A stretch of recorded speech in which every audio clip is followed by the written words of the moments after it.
There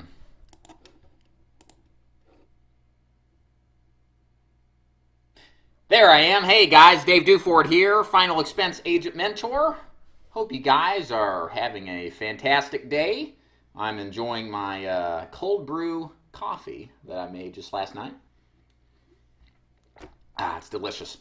So thanks again for joining me today on my No BS Final Expense Sales Training live stream on YouTube. So glad you could join me along for the party, I guess, if that's what you want to call it. So let's get right into today's training. So kind of thinking as to what I was going to talk about today. I wanted to, and have kind of just over doing some field training and talking to some agents, have more or less relayed my experience on what the final expense business is like. And part of my experience has been failure. I have actually failed out of this business. And very early on, well, not early on, but in a scheme of the 6 years within the first year, by not following the fundamentals of what this business teaches us. And yes, like Robert is saying, no BS is needed, and that's why I'm here to hopefully provide you a sober account of what happened as to how I got derailed out of the business.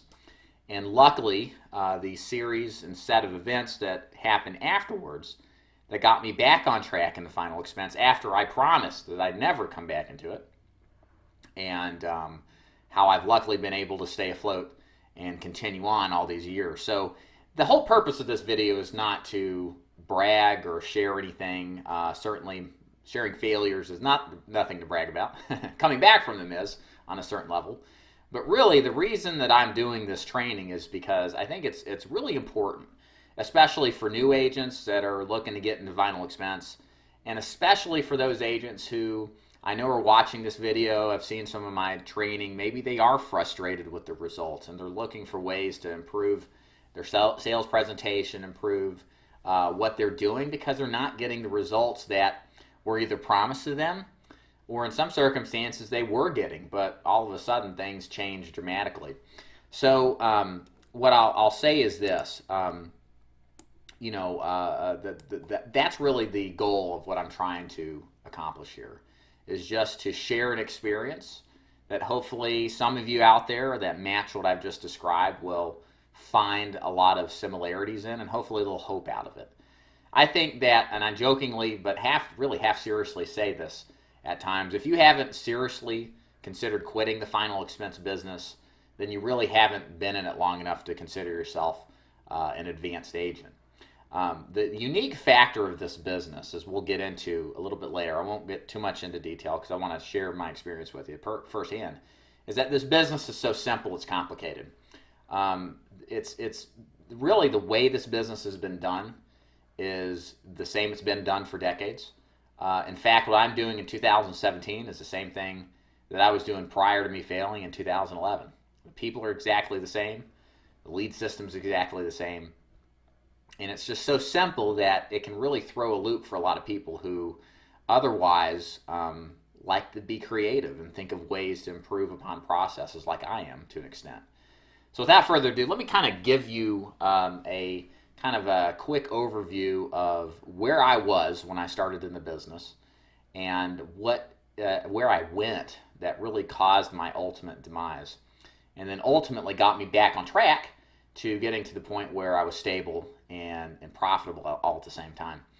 So I got licensed in 2011 around April, and started with a really great organization out of Dallas.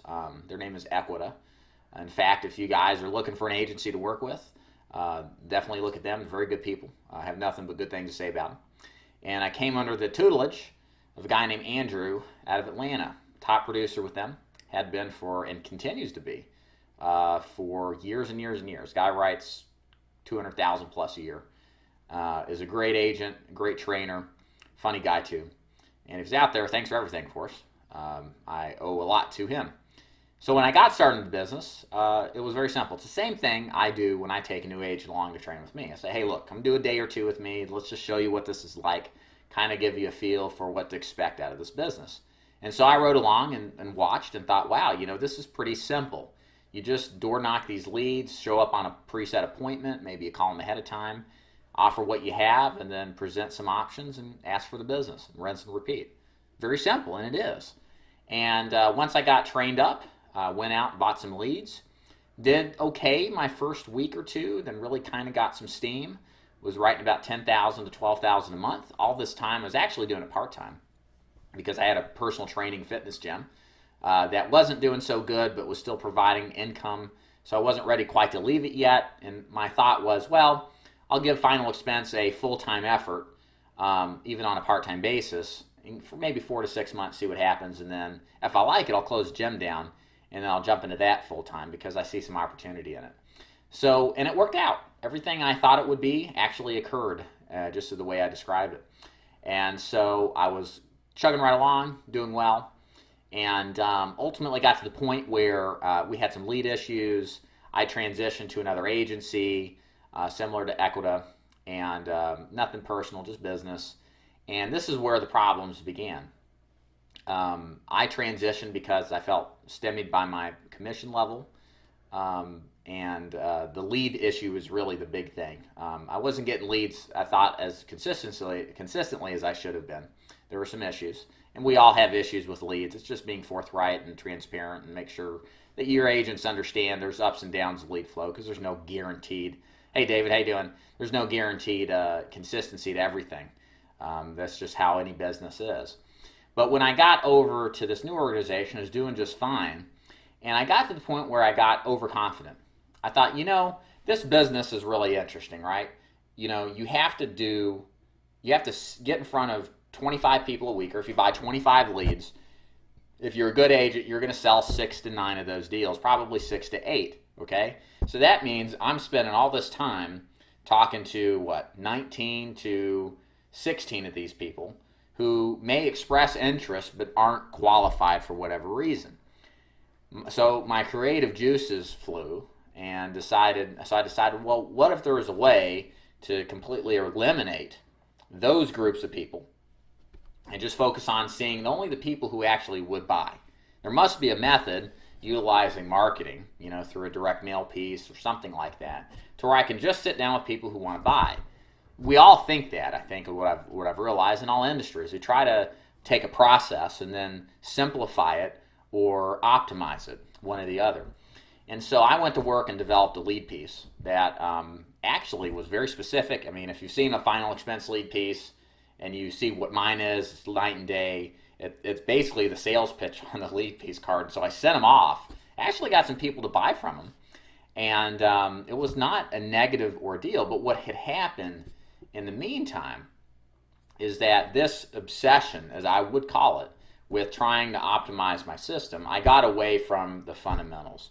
I got away from what actually worked for what I would call the shiny object syndrome. The shiny object syndrome is when your creativity is an obstacle to actually getting you results, because we're not in Final Expense to be creative, all right? This isn't a creative endeavor.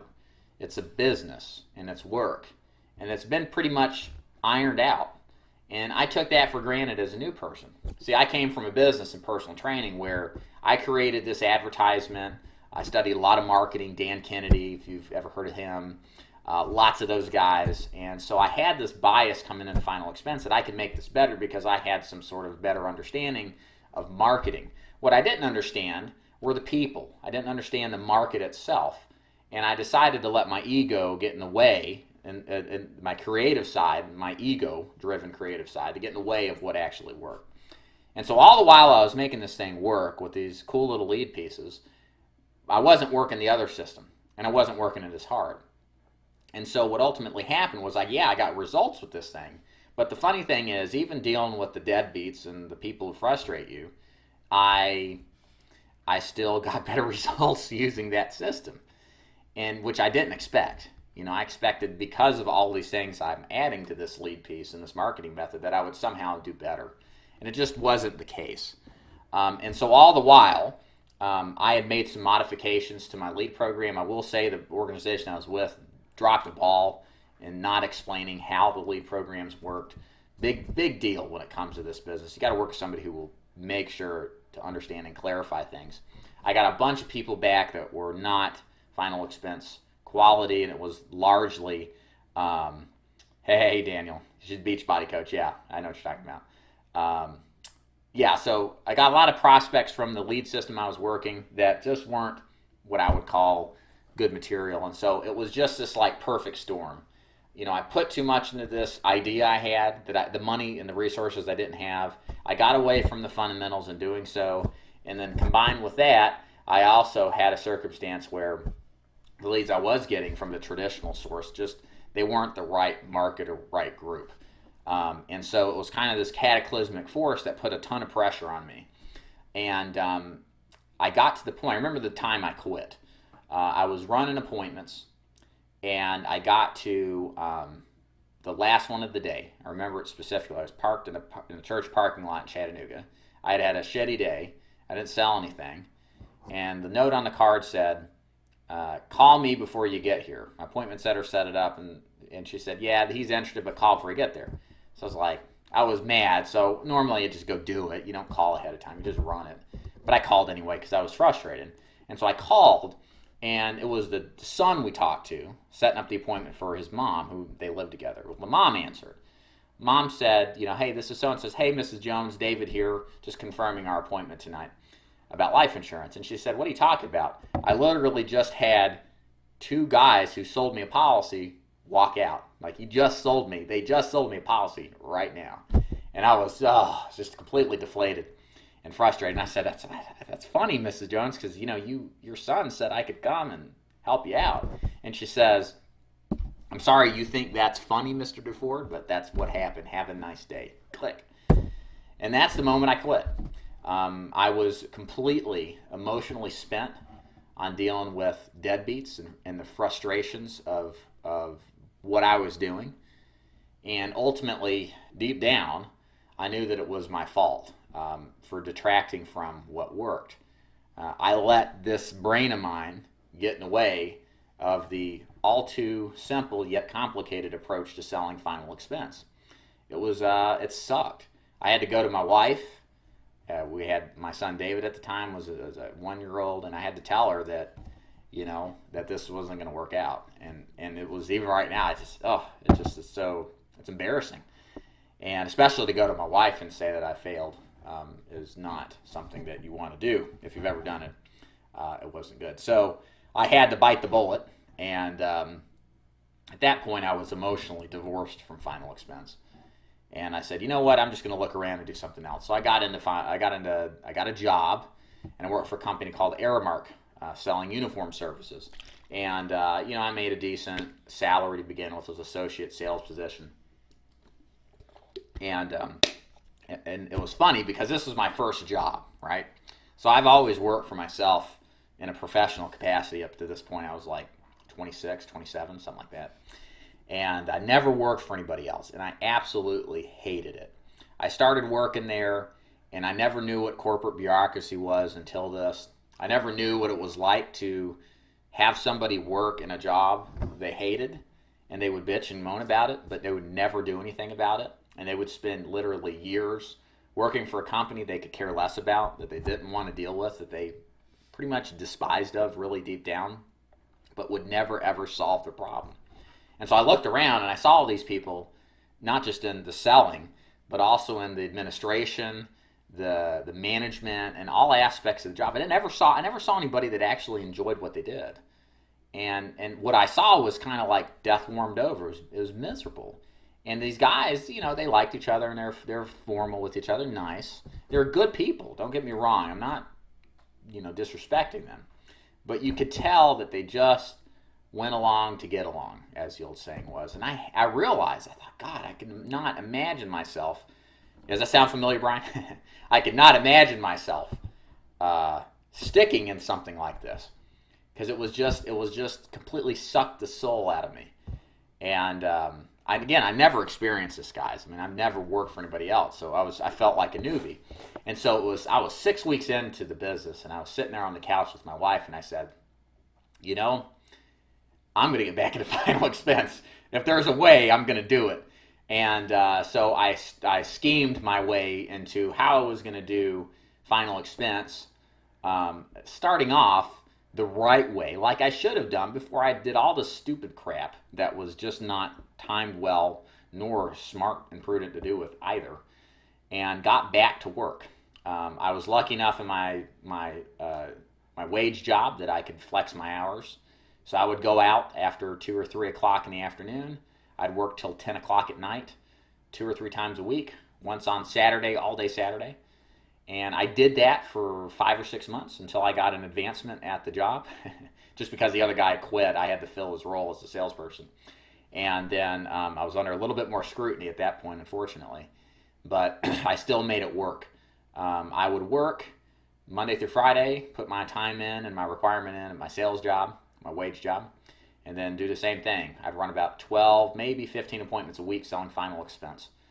And slowly but surely, my goal was to save enough up capital-wise for a proper direct mail campaign, because that's what I realized I got, shortchanged on. I got away from that and spent all this money on stupid shit when I should have been paying for direct mail leads and just sticking to the story. And but also was saving up from a capital basis to make sure that if something happened to me after I left my profession here, my wage job, that I would have a little money to fall back on. So, and then my wife got pregnant with twins. And then that kind of made things a little bit more interesting. But I nevertheless determined that was even more reason not to work for these people. So, fast forward to about August, my wife got hit. She was 36 weeks pregnant with twins. And I mean, like her stomach was like this big, And some asshole passed out at the wheel and she was going up the hill like this, and this guy came around and swiped her.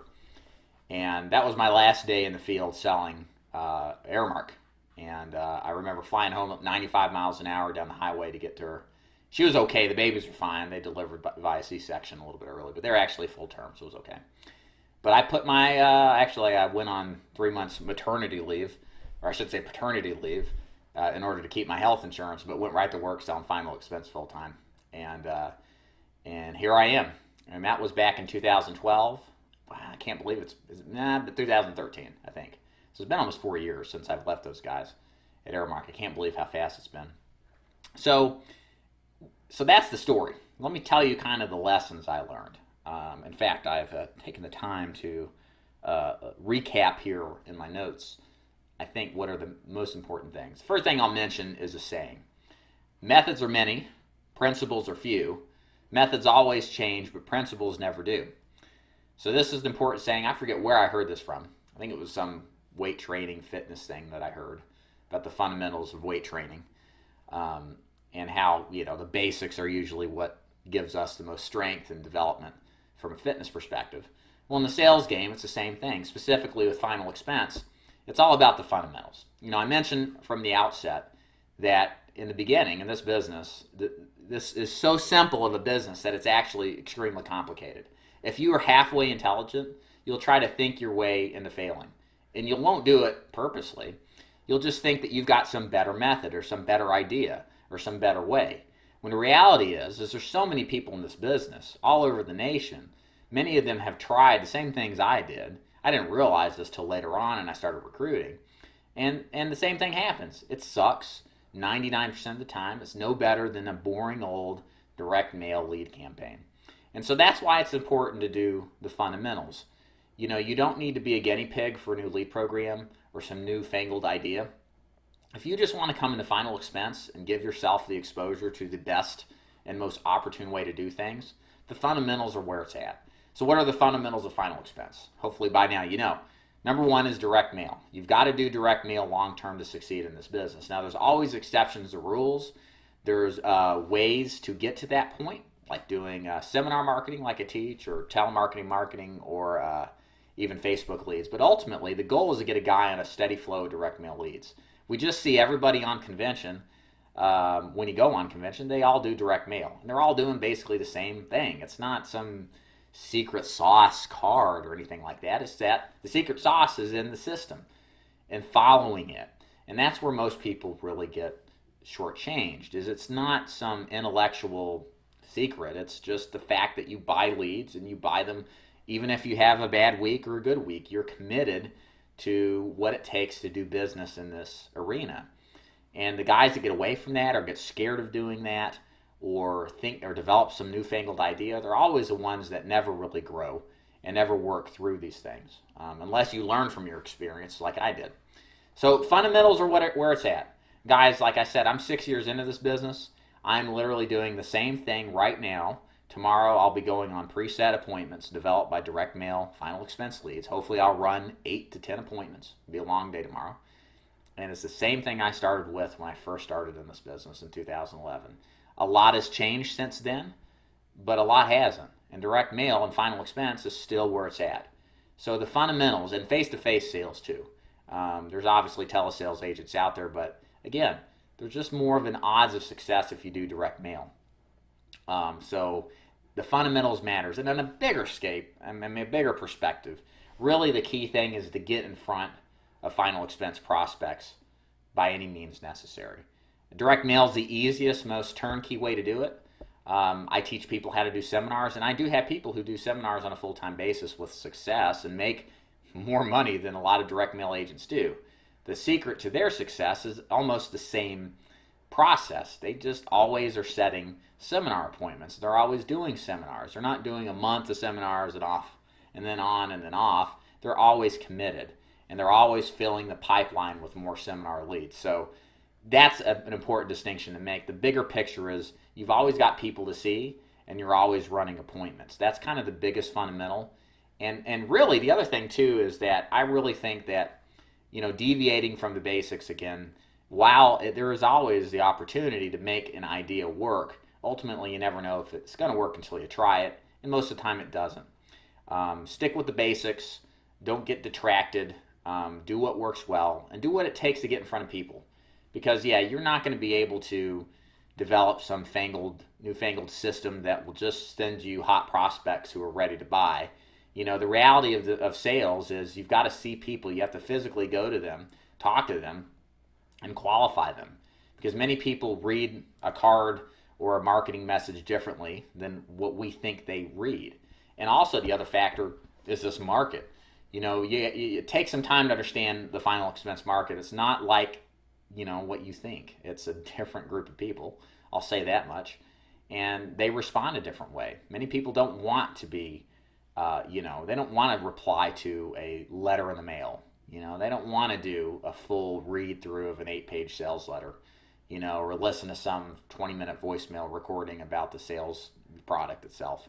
They just want a person to talk to and buy from, maybe. And you got to run that risk. And that's one thing you have to accept in this business is the ups and the downs. The best agents in this business will get thrown out of 75 out of 100 of their leads homes. But the fact is, if they close 25 applications off of the 100 leads they buy, on average, they're elite agents. They're going to be in this business a long time if they can keep that ratio high. So it's very important to consider that. You're going to be told no on a 3-to-1 basis, or at least 3 out of 4 times. But that one yes is worth way more than just 3 no's. And that's what we have to keep in mind. And the distribution of those events can be all over the map. You can have hot runs as much as you can have cold streaks. So you have to accept it and just work the system. Make sure you're doing the appointment, seeing the people, because things generally tend to work out if you're working it. Also here, one thing you can do in this business is you can easily do what I would call a part-time commitment with full-time effort. A lot of these organizations want you to be completely full-time with them, and I understand why. Because people generally do better with both feet in when they jump in with both feet. Whereas people who dabble and just do a little here, a little there, are not nearly as effective at getting long-term results. And so, but there is something to be said when you've got money coming in from your existing job or your career.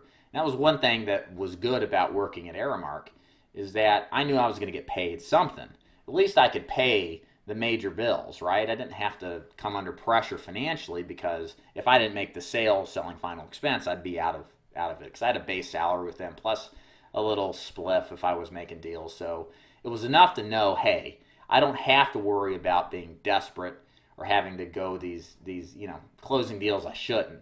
because I'll make sure that, I'm doing this job the right way and I've got the time to make sure I do it the correct way.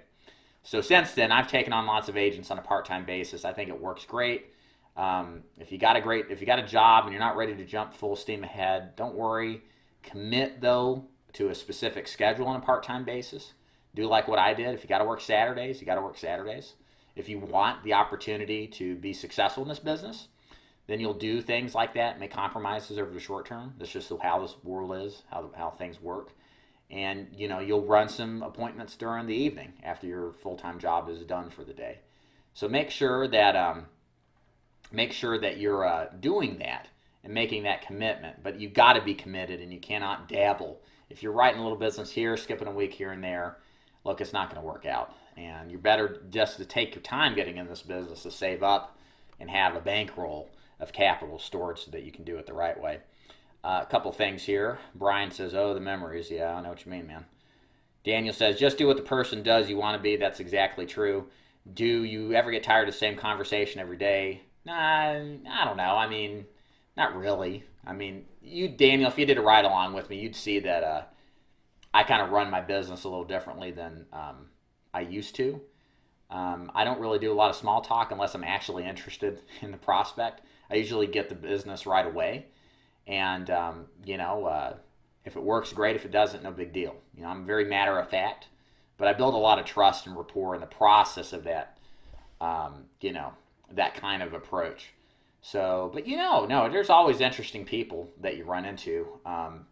Let's see, I can give you a couple interesting scenarios. I had one lady, I wrote her son up who was 60. This lady was 86. She's a black lady. She lives in Somerville. And she remembers her grandparents, and her grandparents were actually slaves. That's how old she was, and that's how old they were when she was a little kid. And she had this whole genealogy and family tree done. It was really fascinating, and just listening to her. She was actually a teacher too, and she remembers before the schools were desegregated. She remembers the horror on the faces of white kids when this black teacher was coming in to teach them. And of course it ended up being fine. But it was fascinating because you get to actually hear stories like that are just in the history books from actual walking, breathing people. I met the official bus driver of the Alabama band, of course, living in Alabama. That was kind of interesting. There's a lot of cool people out there. The World War II veterans, which we don't really see much anymore, but I saw very early on in the career. I had one guy who brought out his 4 foot by 4 foot panel of medals that he won, and not won, but earned, excuse me, and just kind of relayed to me his experience fighting in the Pacific against the Japanese. It was pretty fascinating, and it makes it interesting. But yeah, not everybody's going to be super interesting, but you weekly run into people who are just really cool, and that's one of the cool things about this business is you get to meet regular people from everyday walks of life that have amazing stories and cool things to share. So the stuff doesn't really get too old. Some days are worse than others, but for the most part, pretty interesting. David says, is it right? David is right about seminars are a low-cost way to start final expense. Absolutely. One thing we like to advocate, if I could just get everybody to do it, I literally, proverbially, get on my hands and knees and beg agents to do it. Seminars are an easy, cost-effective way to make final expense sales now. There's very little cost invested or needed, and it works. It works in all different markets. I have people in the Pacific Northwest, in the Southwest, the Southeast, and Northeast. People are doing this if they'll just follow the system. And it's a good way to bankroll yourself.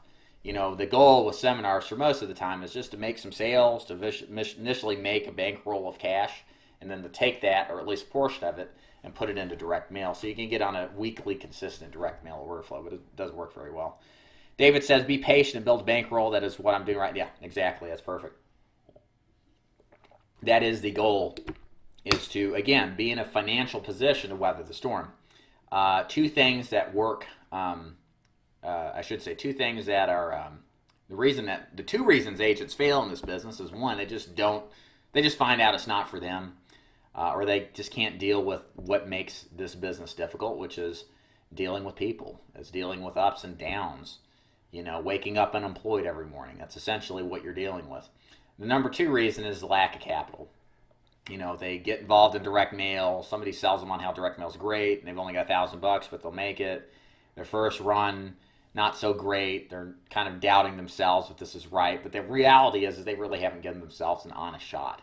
And that's kind of the thing. My way of looking at this was, and this is how I looked at it when I got back into final expense from selling for Aramark. I said, you know what? If I'm going to do final expense right, I'm going to at least fail with honor. If I'm going to go out, I'm going to go out swinging. I'm not going to go out because I'm an idiot. At least I can say if I fail the right way. I gave it the right shot. I worked the system as it was supposed to be worked, and it just didn't work, and I went down swinging. There's no shame in failing in the right way, in my opinion, and that's how I looked at it from that perspective. Is let's go down with a blaze of glory versus I'm a screw up. Again, I got detracted for being an idiot. So Robert asked how to do seminars. Where do you have training? Yeah, it's on my website. Agents who work with me have access to it. We teach how to do it. All the information's there. Very simple thing to do. Very easy to scale up, and it works very well. I've done a lot of them. My intentions are in June to do a bunch of them, and maybe I may wait till August. It just depends on my schedule. But they work fine. They work very well. Definitely recommend it. And then the last thing I'll say here, and this is not really, believe it or not, a biased recommendation here. It's truthful, and it doesn't have to be with myself. It can be with anybody that you trust that knows what they're talking about in final expense, and you feel that you can duplicate their methods. I think the main thing in final expense is having somebody that is a mentor. You want somebody who will tell you and set you straight when you need to. I think of all the times, and this has been a big issue with me. You see, if you know me, I'm a little bit of an introvert, kind of a loner. Those are character traits I've had to massage myself out of. But I'm pretty much a solo guy. I mean, it was funny. I was thinking about my career or my jobs. One of my jobs I did for a long time was I was a pizza delivery guy. I worked by myself. I did odd jobs working out in people's yards when I went to school up in Boston. And, like one-time landscaping stuff. I worked by myself doing that stuff. And so I've never really been under the scrutiny of somebody who was better than me or who could provide constructive criticism. And I've realized, really as of late, how important it is to surround yourself with people that will not let you come up with excuses. That will, even rudely, which is a good thing ultimately for you, to tell you exactly what you need to do to stop screwing around and get yourself back on track. You see, we all have a propensity to gravitate towards the mean, to get to the point of, getting into a lull. A lot of us mentally, there's the old saying, it's probably an old... one of those famous motivations. Zig Ziglar probably said this. He said, a lot of people mentally think 50 grand, 100 grand, 200 grand. They get there and they kind of just let off the gas because that's just kind of where their mental disposition is. It's really just, and I'm not necessarily talking about the money aspect of this as much as I am about the mental aspect. It's important not to let yourself, to protect yourself from scrutiny.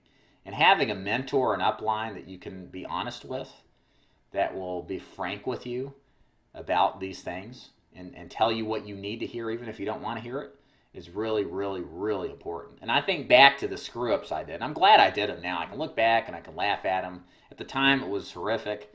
The embarrassment, it sucked. I wouldn't want to do that again. But I look back and now I'm appreciative of it because, our failures become our strengths if we learn from the lessons. But I think sometimes about if I had somebody that I trusted that surrounded me and would have been a part of that decision-making process. Maybe I would have been slapped upside the head and would have gotten a lot better faster despite myself. It's kind of one of those things, it's hard to work around. So, that's kind of the important thing. In any business, find somebody who's better than you, who's more experienced especially. They're going to have more wisdom. and probably going to be able to help you out better in the long run, especially as you go through difficulties. Because that's the thing. Most people who get to a level of success in insurance, I promise you, my story, as unique as it probably sounds, is not that abnormal. Most agents have failed at some point in their lives, and that's what thins the herd. Some people get back into it, they fix what was broken, and they decide that they're going to be better and they're going to grow from it. And it's good to hear that, because failure is a part of every business. It's a part of everybody's success. Lots of people go bankrupt multiple times before they make it. I think the KFC guy, Colonel Sanders, did that at one point. Before he made a success, I think he was retirement age when he actually got his chicken recipe and his restaurant open. So anyways, last couple comments here, so I've wrapped this bad boy up. Suzette, yep. I'll talk to you later tonight, Suzette. Thanks for joining. Yes, wannabe race car driver. Yep, I got you. Good thing for seatbelts, right? And then the King says, I always appreciate the time to take out of your day to tell some of your experiences. Thank you so much. Yeah, you got it. No problem, King. That's why I do these things, because it's very hard in this business. This is one of my pet peeves with this business. I was watching some YouTube videos of some competition, and that likes to show the Ferraris and the Lamborghinis and the big houses and this flash and all this stuff. And it really irritates me because it sells this, tried and old perspective of, it's exciting sometimes to think of that stuff, but that's all fleeting. It's just material.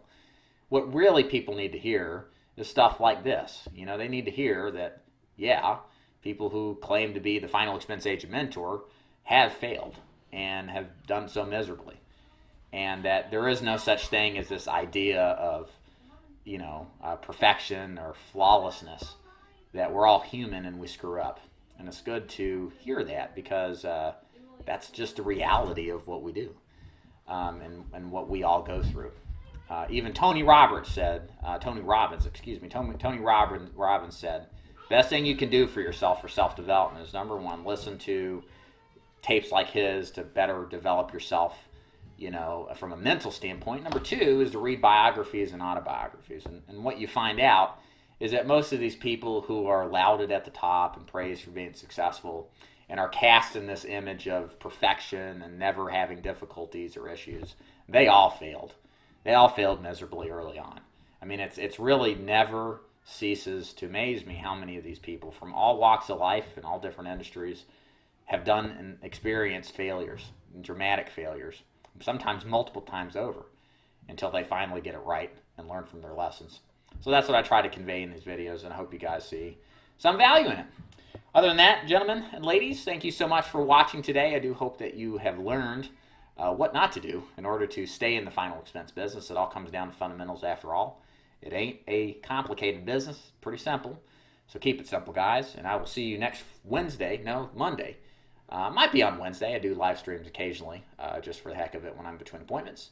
But I'll see you for sure back at the office here in the Bat Cave next Monday at 12 p.m. Eastern. You guys, take care. Have a